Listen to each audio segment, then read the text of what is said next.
এমন একটা ঈদগার মধ্যে আসলাম আজকে নামাজ পড়তে, যে দুইখানা উপজেলার মানুষের আজকে একসাথে একত্রিত হয়ে কাঁধে কাঁধ মিলিয়ে তারা আজকে ঈদের নামাজ পড়বে। আল্লাহ যদি আমাদেরকে বাছাই না করেন, আমাদের কোনো ক্ষমতা নাই আল্লাহর রাস্তায় অগ্রসর। ব্রাহ্মণবাড়িয়া জেলার কসবা, আখাউড়ার গোপীনাথপুর এবং মনিন্দ ইউনিয়নের বিপুল সংখ্যক মানুষের মুসল্লিদের উপস্থিতিতে আজ মনিন্দ গোপীনাথপুর জয়পুর ঈদগাহ মাঠে লক্ষ্য করা যায়। আমার বাড়ি থেকে 3 কিলোমিটার পশ্চিমে এই ঈদগাহটি অবস্থিত। মুসল্লিরা ঈদগাহ আসতেছে, এরা হচ্ছে আখাউড়া উপজেলার মনিন্দ ইউনিয়নের জয়পুর গ্রাম থেকে আসতেছে। দেখুন, আজ থেকে 15 বছর আগেও কিন্তু আমাদের এই ঈদগাহটা ছিল না। তো এখন দেখতে পাচ্ছেন যে রাস্তায় কি বিপুল সংখ্যক মানুষের এই যে আগমন করতেছি ঈদগাহটার মধ্যে।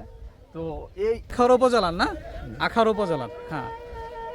আর যে এই পাশটা হচ্ছে আপনার এই যে কসবা উপজেলার। দেখতে পাচ্ছেন একটা বিলের মাঝখানে এই ঈদগাহটা নির্মিত হয়েছে।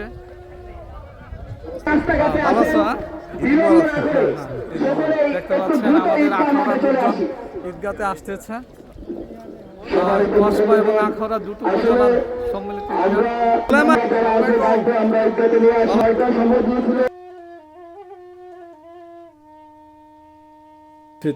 এটি আজ থেকে 15 বছর আগে প্রতিষ্ঠিত হয়েছে। আখাউড়ার মনিন্দ ইউনিয়নের দক্ষিণ এবং দিঘির পশ্চিম, উত্তর পূর্ব পাড়ের মানুষ, জয়পুরের মানুষ এবং কসবা উপজেলার গোপীনাথপুর উত্তর পূর্বাঞ্চলের মানুষজন মিলে এই ঈদগাহটি প্রতিষ্ঠিত করেছে।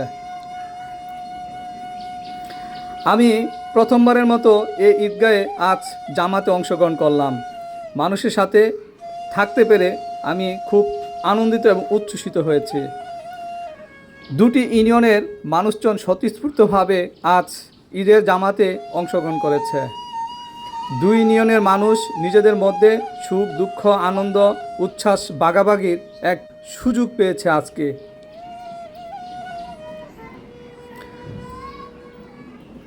আজকে মুসল্লিদের উপস্থিতি যথেষ্ট ছিল। আমার দেখা মতে গ্রাম পর্যায়ে এত উপস্থিতি খুব কমই লক্ষ্য করা যায়। গোপীনাথপুর মনিন্দের সর্বস্তরের মানুষ আজ এই জামাতে অংশগ্রহণ করেছে। ঈদগাহটি নতুন হলেও মানুষের উপস্থিতি প্রমাণ করে যে মানুষের মধ্যে ভালোবাসা, স্নেহ, মায়া, মমতা থাকলে যে কোনো অসম্ভবকে সম্ভব করা যায়।